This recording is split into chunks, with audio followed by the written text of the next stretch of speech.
On the morning of September 1st, 1939, Europe woke up to the sound of artillery. Not in Berlin, not in Paris, but in Poland. At exactly 4:45 a.m., German battleships opened fire on a small Polish outpost near the Baltic Sea. Within hours, tanks crossed borders, planes filled the skies, and one of the most brutal chapters in human history began. This was not just an invasion, it was the spark that ignited World War II. But how did it happen? Why Poland? And how did Adolf Hitler manage to conquer an entire nation in just weeks? This is the story of Hitler's invasion of Poland. After World War I, Germany was a broken nation. The Treaty of Versailles stripped it of territory, military power, and pride. Millions of Germans felt humiliated, angry, and betrayed. Poland, reborn as an independent state in 1918, she became one of the treaty's biggest winners. Germany lost parts of West Prussia, the Polish corridor cutting Germany in two, control of the city of Danzig, modern-day Gdansk. To Hitler, this was unacceptable. From the moment he rose to power in 1933, he made one thing clear: Germany would reclaim what it had lost. And Poland stood directly in the way. Hitler believed in Lebensraum, living space. In his mind, Germany needed more land to survive, and that land lay to the east. Austria fell in 1938. Czechoslovakia followed soon after, without a single shot fired. Each time, Britain and France did nothing. This convinced Hitler of one dangerous idea: they will not stop me. By 1939, Poland was next. But invading Poland meant war with Britain and France, unless Hitler could neutralize another threat first: the Soviet Union. In August 1939, the unthinkable happened. Nazi Germany and the Soviet Union signed a non-aggression pact.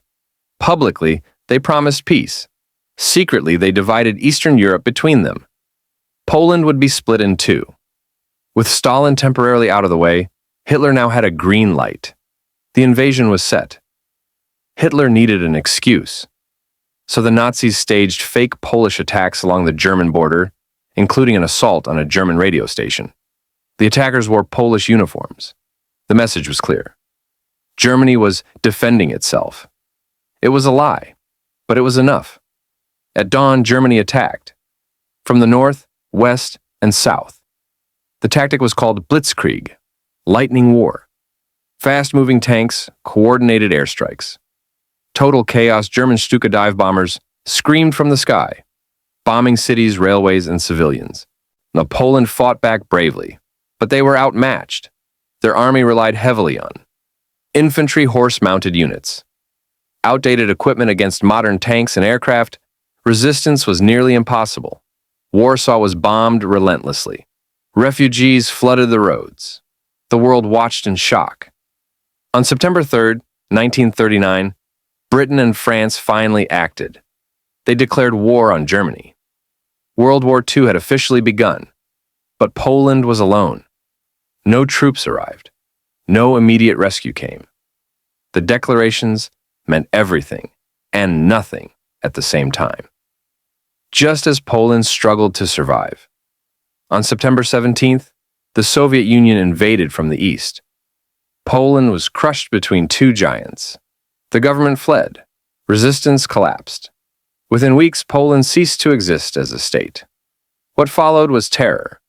Nazi Germany began.